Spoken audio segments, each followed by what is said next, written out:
So this is Rainbow Hematite. This is a pretty large stone, and I had a close-up lens, and I just got in so that the whole frame was filled with the stone. And this is natural light.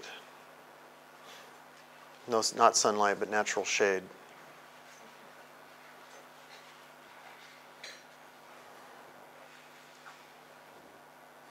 Hematite is a very heavy stone. It's iron, basically. And this is a new essence. I just got this picture about a month ago. Just took it.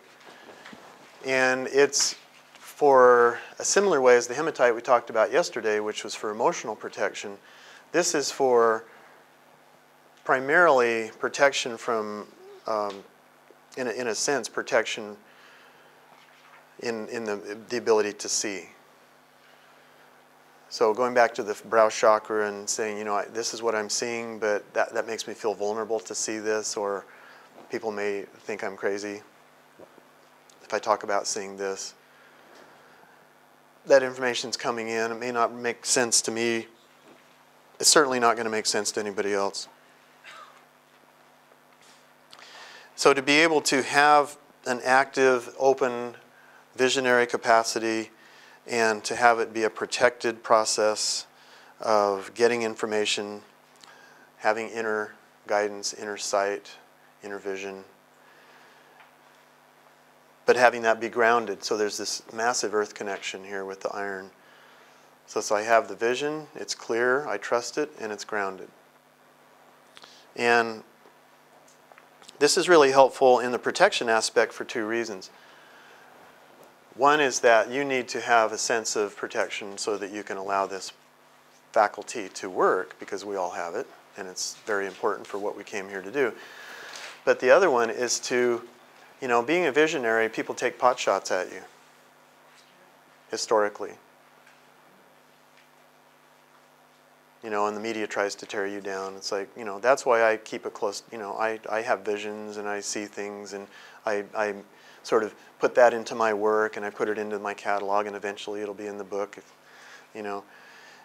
And so I found a way to ground it and to make it practical and to make it useful and information that will, you know, help people use the remedies and so on.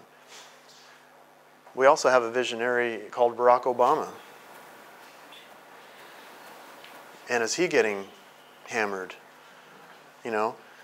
And somebody asked Abraham about that, you know, what's it like to be Barack Obama right now? And it's like he's able to sustain his vision. He's not lost track of it. He's just gotten really busy defending himself. So he could use some rainbow hematite. All of that energy that's coming back, you know, how dare you stand up and suggest that we should have hope? You know, The Audacity of Hope, the name of one of his books. So it's that kind of thing. You know, we're here, we're going to see things other people haven't seen. We're going to be the pioneers, that we're going to see them first. You're out there on the edge. And you've got to feel confident and stable about that yourself. And to the degree that you're able to do that, then you ground it and you share it in some way, and other people can use it. So it's kind of, you know, it's sort of an essence for the times, isn't it?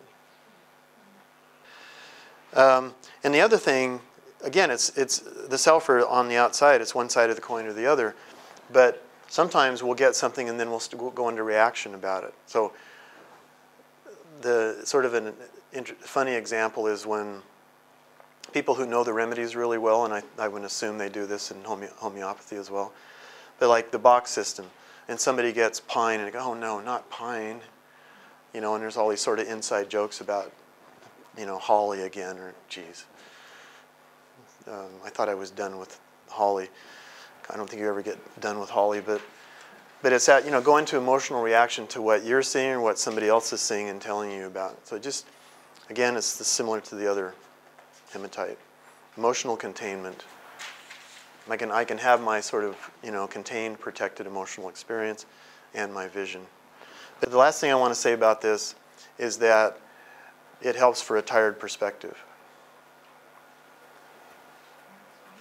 Tired perspective. So, you know, do any of you get up in the morning and your sort of perceptual faculties come online, maybe after a shower or a cup of coffee or something, And then you're looking at the to-dos for the day, and you're going, you know, where's the joy in life? And a lot of times, it's all you got to do is clean the windscreen, clean the perspective, refresh the perspective, hit the reset button, and then you're exactly. And then you go, oh, you know, everything's actually just energy, and I have choices, and let's get excited about what we want to do today.